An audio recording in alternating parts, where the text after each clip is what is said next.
Hi everybody, Ian Bremmer here, and a happy Monday. Quick take to start off your week as President Biden is back in the United States after the G7 summit in Hiroshima. What do we think? How did it go? Well, a couple of very different takes. First of all, the G7 is enormously aligned, most particularly on Russia. I have never seen this level of outpouring of support. Every individual member of the G7 engaged personally with Ukrainian President Zelensky. The level of international aid, coordination, diplomatic engagement, military support across the board continues to be at exceptionally high levels.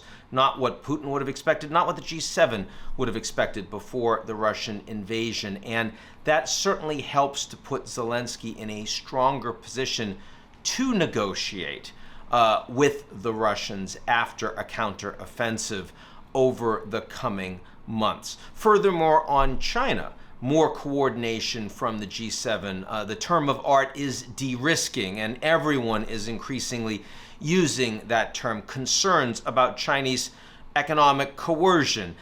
Not that the Chinese are the only country in the world that engages in economic coercion. People have been on the other side of that from the United States, from other G7 economies. But when the G7 gets together and compares notes and sees how the Chinese are willing to use a dominant economic position to engage and lever political pressure on those countries, the G7 realizes they are much better off coordinating their policies than they are by themselves. And you are seeing that. Now, most of that is the Europeans moving more closely to the United States in concerns about Chinese political security and economic practices. Some of it is the Americans talking less about decoupling and accepting a more proactive continuity of overall G7 China economic relations and interdependence that is important and necessary. But what's significant is that these relations are coordinated, and the Chinese see that,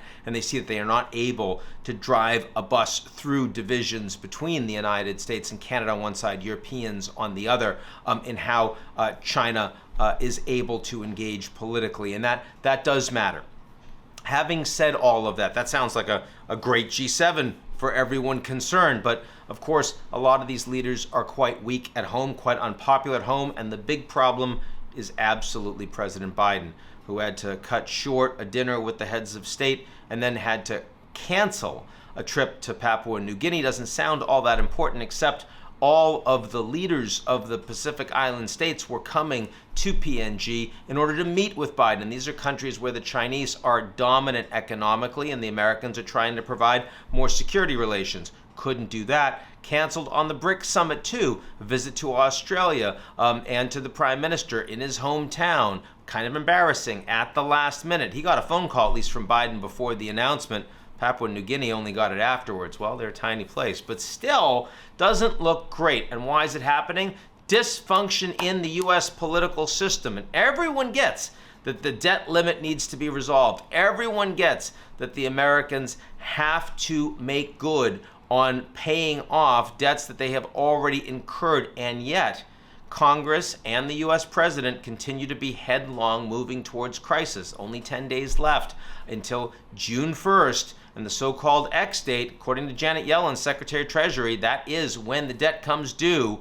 And you don't have enough time at this point to get a deal that then can be voted through the House of Representatives without Republicans bolting from McCarthy and undermining his speakership. So at this point, either there's going to be a short-term extension or you're going to hit the X date. One of those two things I think is going to happen. In other words, there is going to be a much bigger crisis, at least sense of crisis, before you can resolve this problem. And that level of U.S. political dysfunction on display in the G7, on display with the Chinese, on display most everywhere in the world. The biggest challenge to America's strength continues to be at home politically. That's it for me. I'll talk to y'all real soon.